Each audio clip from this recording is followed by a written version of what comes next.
आइए दोस्तों, फाइनली मेरे पास मैट्रिक बोर्ड परीक्षा 2023 के लिए जो मैथ का वस्तुनिष्ठ पेपर है वह बिल्कुल ओरिजिनल पेपर मेरे पास आ चुका है। जैसे कि आप देख पा रहे हैं कि 1 से 100 वस्तुनिष्ठ प्रश्न पूछे जाते हैं आपके बोर्ड परीक्षा में और 50 प्रश्नों का उत्तर आपको ओएमआर शीट में देना होता है। तो बिल्कुल वीडियो को स्किप मत कीजिएगा, क्योंकि यह जो पेपर है निश्चित रूप से आपका 2023 बोर्ड परीक्षा में पूछे जाएंगे।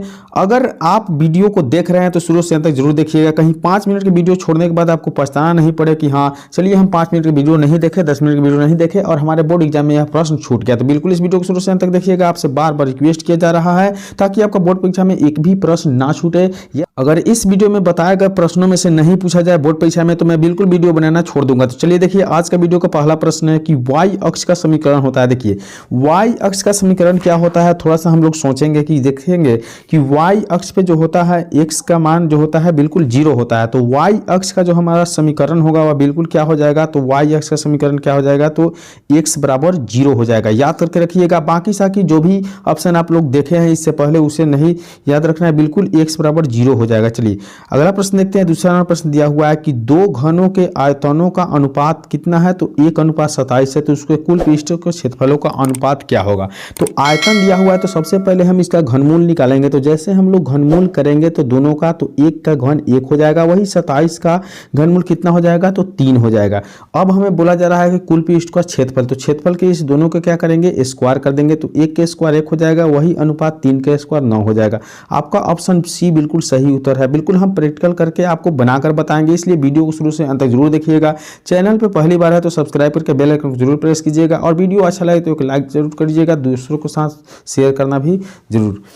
चलिए देखते हैं। तीसरा प्रश्न दिया हुआ है कि एक गोला जिसकी त्रिज्या 2r है तो उसका आयतन क्या होगा। जैसे हम लोग पढ़ते हैं कि गोला के आयतन क्या होता है, तो 4/3 पाई आर क्यूब पढ़ते हैं, यही ना पढ़ते हैं। अब क्या कहा जा रहा है कि गोला का जो त्रिज्या है वो कितना है, 2r दिया जा रहा है। तो चलिए हम लोग 4/3 कर लेते हैं और गुने क्या कर लेंगे, तो पाई का मान रहने देते हैं और आपका जो r है, r 2 का क्यूब कितना होता है, तो 8 हो जाएगा, अर्थात 8r क्यूब हो जाएगा। फाइनली आपका जो आंसर होगा वह कितना हो जाएगा, हम लोग देख लेते हैं। तो 4 8 कितना हो जाएगा, 32 और उसके बाद में क्या हो जाएगा, तो पाई आर स्क्वायर और बटन में कितना आ जाएगा, 3। तो हम लोग का आंसर देखना है कि 32 पाई आर क्यूब बटा 3 कौन सा ऑप्शन में है। तो बिल्कुल आपका ए ऑप्शन बिल्कुल सही है। देखिए अगर आप इतना सोच लीजिए कि यह वीडियो आपके लिए बनाया जा रहा है, इंपॉर्टेंट वीडियो है, अगर इससे प्रश्न पूछा जाए तो सही है, अगर नहीं पूछा जाए तो इस प्रकार के प्रश्न आपके बोर्ड एग्जाम में जरूर आएंगे। लेकिन हम वादे के साथ करते हैं कि यह प्रश्न ही आएगा आपके बोर्ड परीक्षा में। तो वीडियो को मिस जरूर नहीं करना है और वीडियो को शुरू से अंत तक जरूर देखना है। तो देखिए चौथा नंबर प्रश्न दिया हुआ है कि यदि 6 8 9 1 का 13 का जो है माध्य 10 दिया है तो x का मान क्या होगा। तो जैसे हम लोग पढ़ते हैं कि माध्य बराबर क्या होता है, आंकड़ों का योग बटी आंकड़ों की संख्या। तो यहाँ देख लीजिए 6 में 8 जोड़ते हैं तो 6 8 कितना हो जाएगा, तो 8 6 14 हो जाएगा और 14 में 9 जोड़ते हैं तो 23 और 23 में 13 को जोड़ते हैं तो कितना हो जाएगा, तो 23 और 13 कितना हो जाएगा, तो 36 हो जाएगा। तो यहाँ और x को साथ में लिखेंगे तो 36 जोड़ हम लोग कितना लिखेंगे, x और बटा में कितना है, चाहे बराबर डायरेक्ट कर देते हैं। कितनी संख्या है, तो 1 2 3 4 5, तो 10 से 5 में गुना कर लेंगे, 10 से कितना हो जाएगा, 50 हो जाएगा। जैसे x का मान निकालेंगे तो क्या करेंगे, तो 50 में से इस 36 को घटा देना है, तो माइनस कर देंगे 36।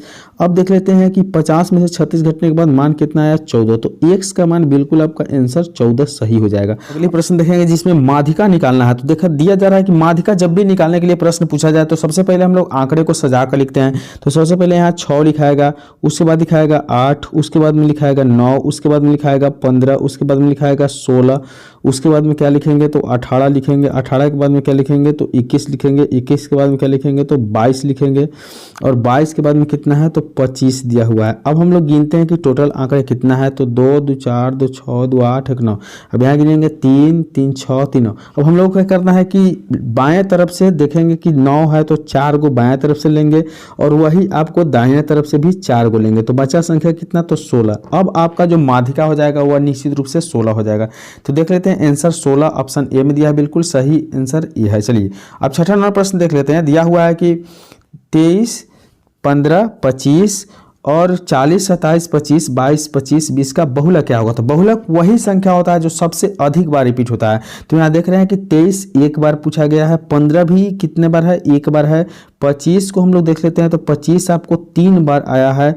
वही आपको बता दें तो 40 भी एक बार है, 27 भी एक बार है और 20 भी। इसके मतलब है जो बहुलक इसका बिल्कुल सही हो जाएगा आपका 25, क्योंकि 25 कितने बार है? 3 बार है। तो ऑप्शन जो है बी बिल्कुल सही उत्तर है। चलिए हम लोग 7वां नंबर प्रश्न देखते हैं। 7वां नंबर प्रश्न दिया हुआ है कि आंकड़े जो दिया गया है इसकी परिसर क्या होगा? देखिए परिसर भी पूछा जाता है आपके बोर्ड परीक्षा में, तो निश्चित रूप से बोल रहे हैं कि एक प्रश्न इंपॉर्टेंट है, इस वीडियो का शुरू से अंत तक जरूर देखना है। तो परिसर निकालने के लिए सबसे पहले हम लोग क्या करते हैं? तो परिसर बराबर जो होता है सबसे ऊंच आंकड़े, ऊंच आंकड़े यानी हाई आंकड़े माइनस लो आंकड़े। हाई का मतलब हुआ ऊंच और लो का मतलब हुआ सबसे कम। तो सबसे बड़ा संख्या इसमें क्या है? तो सबसे बड़ा संख्या हम लोग देख पा रहे हैं कि 32 दिया हुआ है। वही सबसे छोटी संख्या क्या है? तो सबसे छोटी संख्या यहाँ आपको 6 दिखाई दे रहा है। तो 32 में से जैसे हम लोग 6 को घटा लेंगे तो कितना हो जाएगा? तो 26 हो जाएगा। तो 26 आपका ऑप्शन कहाँ दिया हुआ है? तो ऑप्शन सी में। तो बिल्कुल करेक्ट आंसर 26 हो जाएगा। चलिए 8वें नंबर प्रश्न देख लेते हैं। 8वें नंबर प्रश्न दिया हुआ है कि वर्ग अंतराल निकालना है। वर्ग अंतराल जो दिया है 130 से 150 का वर्ग चिन्ह निकालना है। तो वर्ग चिन्ह निकालने के लिए क्या होता है? तो निम्न सीमा में उस सीमा को जोड़ा जाता है। इसके मतलब है कि 130 में हम लोग जोड़ेंगे 150 को और बाटा कर देंगे 2 से, ठीक है। तो जैसे हम लोग जोड़ते हैं तो 280 होता है, 280 में 4 बटा में 2 करेंगे, 2 से कटा देंगे 140 बार में कट जाएगा। इसके लिए ऑप्शन सी बिल्कुल सही उत्तर हो जाएगा। वीडियो को शुरू से एंड तक जरूर बने रहिएगा क्योंकि यह बहुत महत्वपूर्ण वीडियो होने वाला है आपके बोर्ड एग्जाम 2023 के लिए।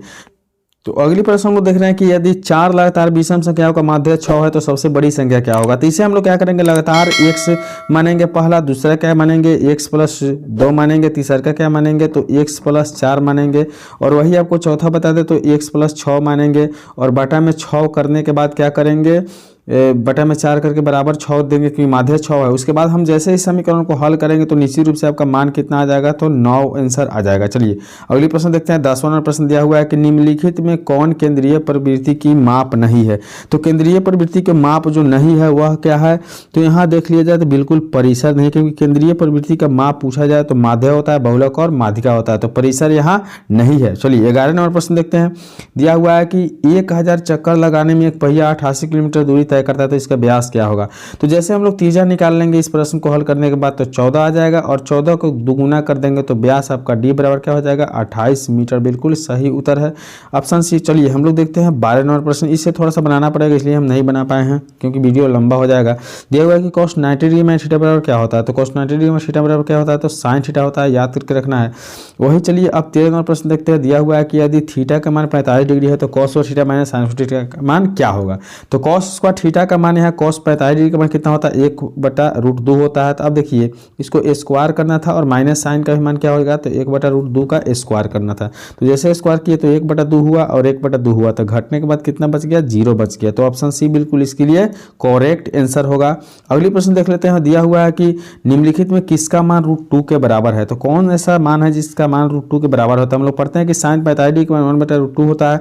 तो साइन के उल्टा जो होता है क्या होता है? आपका कोसेक होता है। साइन के उल्टा क्या होता है? कोसेक होता है।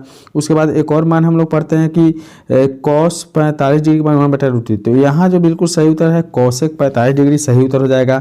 तो चलिए आज वीडियो में हम निश्चित रूप से आपको 1 से 14 प्रश्न बताए हैं और जानना चाहते हैं कि इस तरह की वीडियो आपको चाहिए या नहीं चाहिए। अगर वीडियो को अंत तक देखें इसके लिए धन्यवाद। अगर इससे आगे प्रश्न का वीडियो चाहिए तो बिल्कुल आप कमेंट करके बताइए और वीडियो को लाइक करके शेयर कर दीजिए। चलिए मिलते हैं अगले वीडियो में, तब तक के लिए बाय।